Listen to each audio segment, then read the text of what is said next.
खुलुमबाय लोगोफोर बर'नि रानि 2.0 नोंथांमोनखौ खेबसे फरायनाय थाबाय आसा खालामो नोंथांमोना इसोरनि मोजाङैनो दङ जुदि नोंथांमोना दिनै भिडिअखौ नायनो इन्टारेस्टेड मोनो अब्ला भिडिअखौ जोबजासिम नायलांबानो जाबाय थौदो बिदिब्ला भिडिअखौ स्टार्ट खालामदिनि आं दिनै नोंथांमोननि गेजेराव बेखौनो फोरमायनो सानदों दि थुलुंसियाव आलारि बाथि सावोब्ला जों मा फिथाइ मोननो हायो लोगोफोर बेयो सानसेखालिनि बाथ्रा देवी सत्यधामाया इसोर श्री कृष्णनि खाथियाव फैयो आरो बेनियाव सोंनो लायो हे स्वामी नों सानफ्रोमबो बिमा थुलुंसिखौ दै होबाय थायो आरो देवी रुक्मिणीयाबो थुलुंसिखौ जेब्लायबो आलारि बाथि लगायबाय थायो बेखौ मानो लगायनाय जायो बेयाव मा रहस्य हाबनानै दं अन्नानै आंनो फोरमायनानै होदो स्वामी अब्ला इसोर श्री कृष्णआ बुङो हे देवी सत्यधामा नों दिनै जोबोर मोजां सोंथिखौ आंनाव सोंदों हे देवी थुलुंसिया देवी महालक्ष्मीनि महर देवी थुलुंसिखौ इसोर विष्णुआ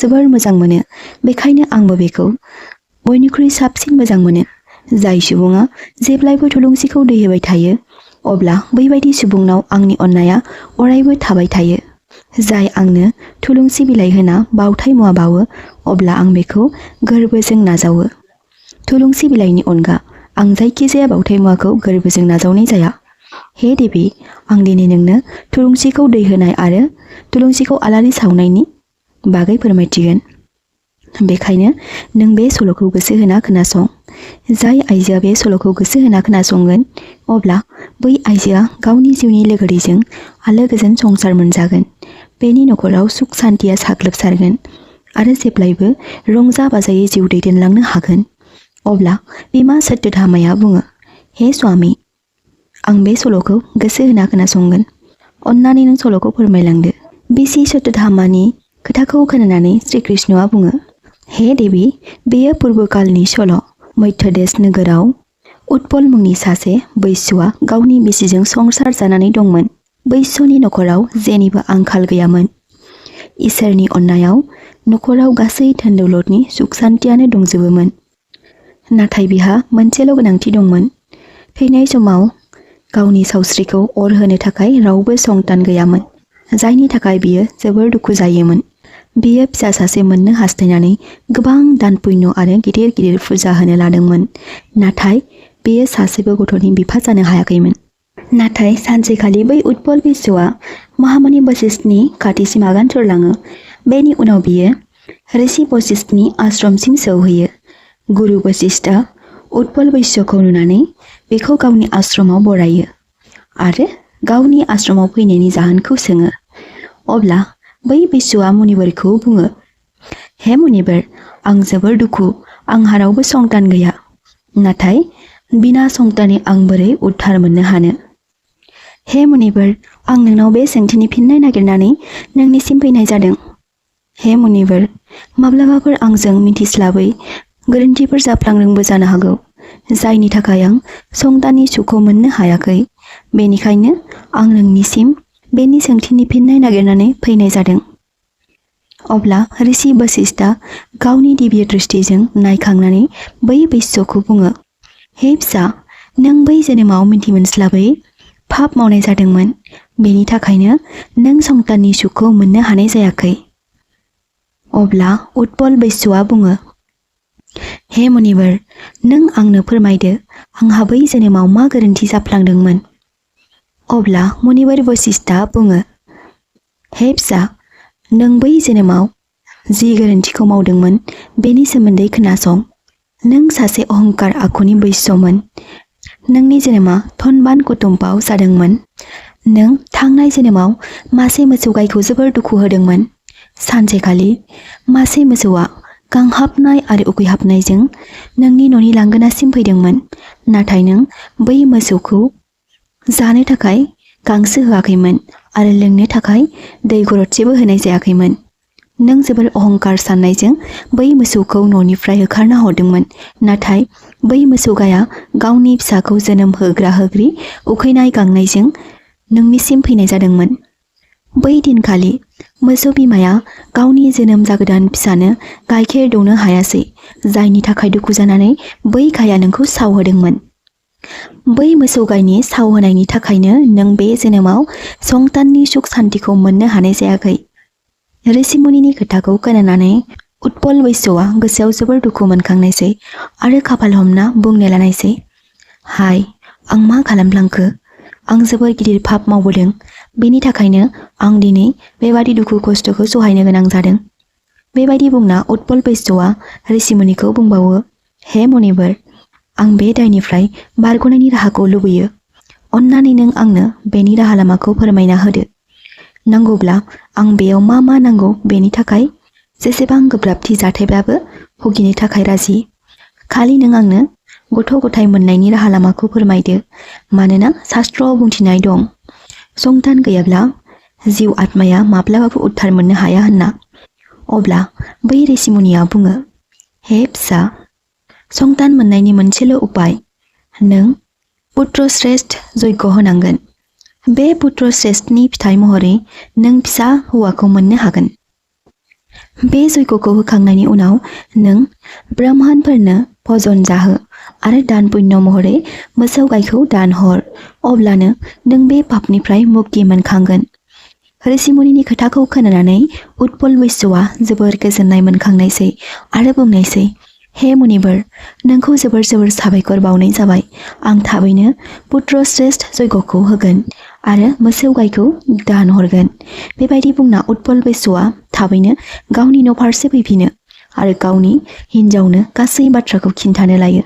बेनि उनाव बिसोर बिसि फिसाय सानैजों पुत्र श्रेष्ठ यज्ञखौ होनाय जायो।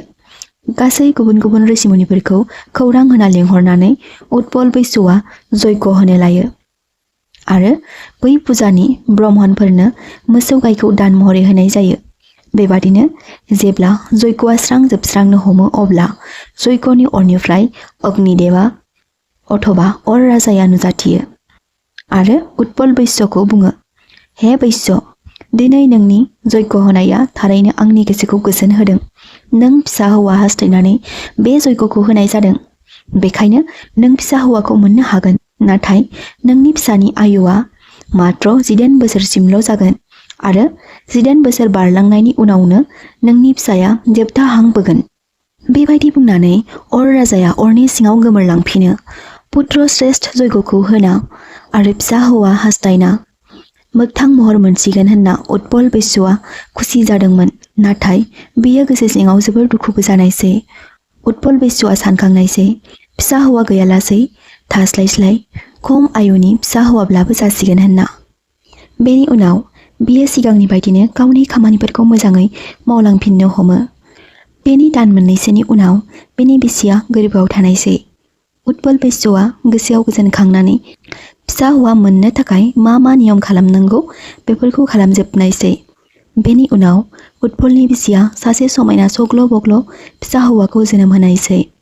उत्पल बैसोआ गावनि फिसाखौ उन्दैनिफ्रायनो मोजां आखल आखु फोरोंनो लानायसै आरो गुरुकुलाव थिनहरनो लानायसै। जेब्ला उत्पल बैसोनि फिसाज्लाया सानफा एफा देरबोदोंमोन अब्ला बैसोआ जोबोर सिन्था खालामग्रा जानायसै। जेब्ला बिनि फिसाज्लाया 16 बोसोरनि सेंग्रा जायो अब्ला उत्पलनि बिसिया उत्पलखौ बुंनायसै, हे स्वामी, जों दा जोंनि फिसाज्लाखौ हाबा होनांसिगौ। जोंनि फिसाया हाबा जानायनि सम जाबाय। अब्ला उत्पल बैसोआ बुंनायसै, हे भाग्यवान, बिथि बिथानजोरियै आंनि फिसानि आयुआ खालि 19 बोसोरसिमल'। 19 बोसोर बारब्लानो जोंनि फिसाया बे बुहुमनिफ्राय आनज्रायलांगोन। बेखायनो जों बेखौ हाबा होना सासे आइजोनि जिबनखौसो नस्थ' खालामना होनाय जागोन। बेखायनो जों बेखौ हाबा होनो हानाय नङा। बिनि जिउमाया 2 बोसोरनि उनावनो गोमानो गोनां जागोन। अब्ला बै आइजोआ बिधवा जानानै जिउआव गोबां दुखु खस्थ'खौ सहायनो गोनां जागोन। नाथाय उत्पल बैसोनि बिसिया एसेबो मानियाखैमोन। बियो गावनि फिसाज्लानि हाबाखौ गावनि मेगनजों नायनो लुबैथारदोंमोन आरो फिसायखौ बुंदोंमोन, हे स्वामी, जियानो जाथों, आं आंनि फिसाज्लाखौ हाबा जायालासै थैनायखौ लुबैया। जोंहा मानि आंखाल। जोंनि फिसाज्लाया थैनायनि उनावबो बै जानो गोनां बिहामजोआ गासै सम्पतिनि मालिक जानो हागोन। बेखायनो नों बेबायदि हेंथा बाथ्रा बुंनो नांला आरो जोंनि राजकुमारनि थाखाय समायना कन्याखौ नागिरदो। गावनि बिसिनि हाजार बार बुंनायखौ उत्पल बैसोआ दानगारनो हायासै आरो नोगोर खाथिनि जोबोर गोरिब नखरनि बैश्य फोलेरनि कन्याजों गावनि फिसाज्लाखौ हाबा होनायसै। उत्पल बैसोनि बिहामजोनि मुङा जादोंमोन सुभद्रा। बियो जोबोर गियानि गुनि आरो फिसायखौ सिबिग्रा आइजोमोन। बियो फिसायनि थाब थैनायनि जाहोनखौ मोनथि मोनाखैमोन। सुभद्राया गावनि बिहाव बिखुनजो आरो गावनि फिसायजों जोबोर गोजोन खुसियै संसार जादोंमोन। माब्लाबाबो रावनिबो खोथा बुंनायखौ गाज्रि आखु दिन्थियामोन। बियो गावनि मोजां गियान आखुजों गासैनिबो गोसोआव गोजोननाय लाबोयोमोन। बेबादिनो 2 बोसोर बारलांनायसै। जेब्ला फिसाज्लानि थैनायनि सम सफैदोंमोन अब्ला उत्पल बैसोआ गोसोआव जोबोर गिखांनाय साग्लोबसारदोंमोन। बेबादिनो बैसोआ सानसेखालि गावनि बिहामजोखौ लिंहरनानै बुंनायसै, हे बिहामजो फिसा, नों आंखौ निमाहा हो, आं नोंखौ जोबोर इनाय खालामनाय जाबाय। अब्ला बिहामजोआ फिननायसै, हे आफा, नों आंनाव मानो निमाहा बिखो? गिदिरा माब्लाबाबो उन्दैनाव निमाहा बिनो नाङा। अब्ला बैसोआ बुंनायसै, हे बिहामजो फिसा, नों सासे गोथारथि आखुनि आइजो। नों गियानि गुनि आरो नरम आखुनि। नाथाय आंनि फिसाज्लाजों हाबा जानायनि सिगां आं नोंनो बै सैथो खोथाखौ दोनखुमाना दोननाय जादों। जों फिसा हौवाखौ पुत्रश्रेष्ठ यज्ञनि गेजेरजोंसो मोननो हादोंमोन। अब्ला अर राजाया नुजाथिनानै बुंनाय जादोंमोन दि जोंनि फिसाज्लानि आयुआ खालि 14 बोसोरसिमल'। 14 बोसोरनि उनाव जोंनि फिसाज्लाया थैनाय जागोन होनना। बिहावनि खोथाखौ खोनानानै सुभद्राया बुंनायसै, हे आफा, बेखिनि बाथ्रायानो। नों जेबो सिन्था दाखालाम। नोंनि बिहामजोआ माब्लाबाबो बिधवा जानाय नङा। नोंनि फिसाज्लानि रैखाथिखौ आं खालामगोन। खालि नों आंनो गंसे आलारि बाथि आरो लथासे दै लाबो। आंनि फिसायनि जिउ आत्माखौ आं बेजोंनो रैखाथि खालामगोन। सुभद्रानि खोथाखौ खोनानानै उत्पल बैसोआ जोबोर खुसि जानायसै आरो बुंनायसै, हे बिहामजो फिसा, जेरै नोंनि इच्छा नोंनो आं बेखौनो लानानै होफैगोन। जेब्ला बिहावा गावनि बिहामजोनो बै मोननै बेसादखौ लाबोनानै होफैयो अब्ला बेखौ बिहामजोआ जोथोनै लाखियो।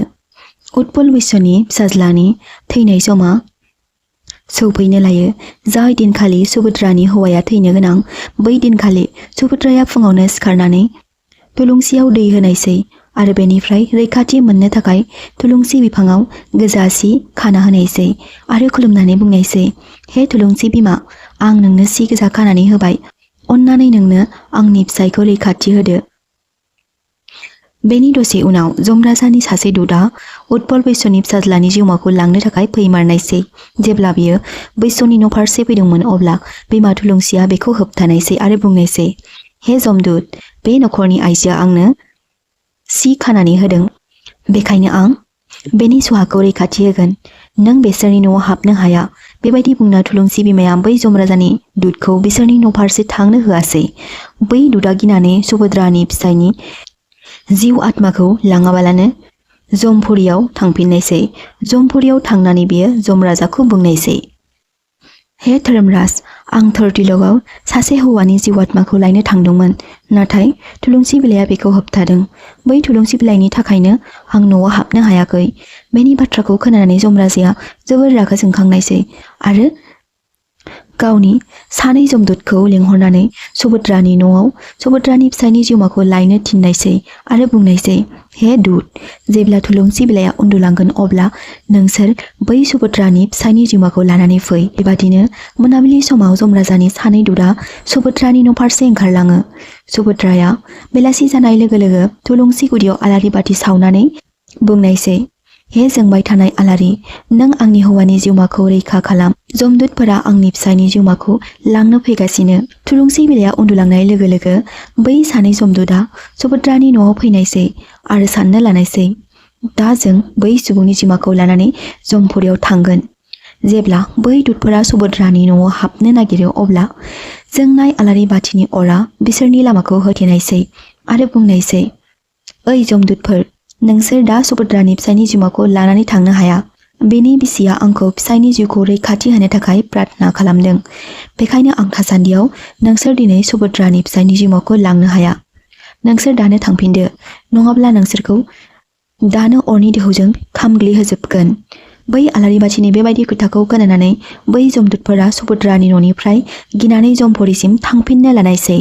जमराजानि खाथियाव थांनानै बै जमदुतफोरा जमराजानो बै आलारि बाथिया लामा होबथानाय बाथ्राखौ फोरमायहैनायसै। अब्ला जमराजाया रागा जोंखांनानै 4 जमदुतफोरखौ सुभद्रानि न'सिम थिनहरफिनबावनायसै। अब्ला जमराजानि थान्दैया सुभद्रानि न'सिम फैनायसै। बेनि सिगांनो सुभद्राया लथायाव दै बुंजासे खालामना न'नि लांगोना मोखाङाव दोननायसै आरो आरज गाबनायसै। हे दै मोदाय, नोंनो आंनि फिसायनि जिउखौ रैखाथि होदो।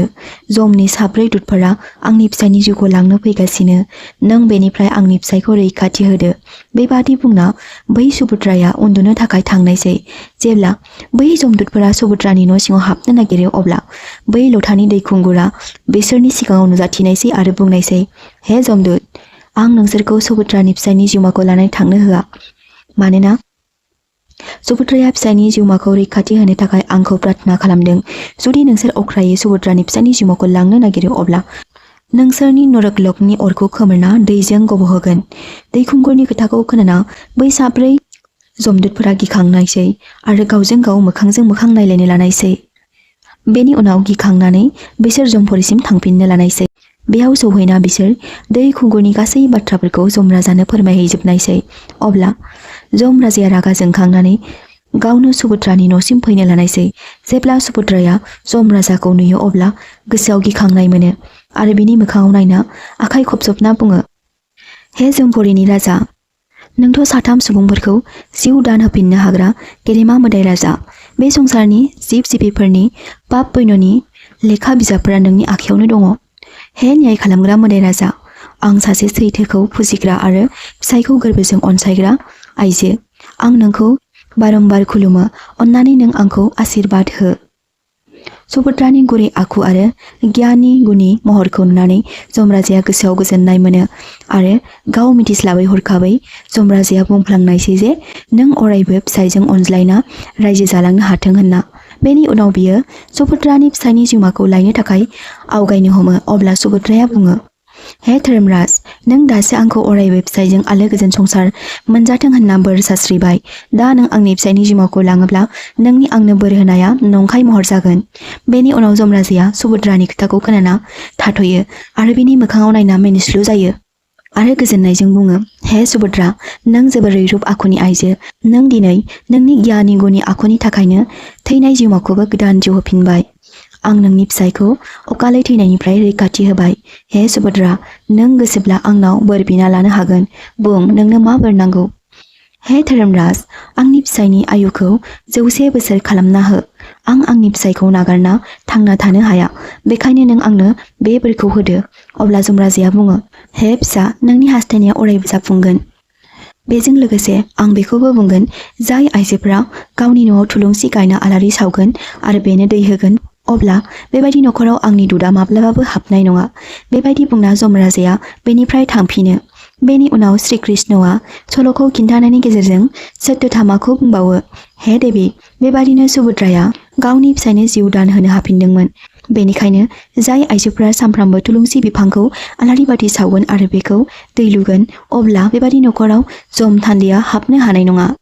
लोगोफोर, बेबादिनो इसोर श्री कृष्णआ देबि सत्यधामानो थुलुंसियाव आलारि बाथि सावोब्ला मा जायो बेखौ फोरमायथियो। जानो हागौ जाय बिथांमोना भिडिअखौ जोबजासिम नायलांजोब्बाय बिथांमोना बे सल'खौ मोजाङैनो बुजिनो हाबाय आरो बेनि सोमोन्दै एसेब्लाबो गियानखौ मोननो हाबाय। दिनैनि भिडिअखौ जाय बिथांमोना जोबजासिम नायलांबाय बिथांमोननिसिम आंनि गोसो गोरबोनिफ्राय हाजासे साबायखर बावहरनाय थाबाय आरो बेजों लोगोसे कमेन्ट बक्सआव जै आइ बिमा लक्ष्मी लिरनो दाबाव।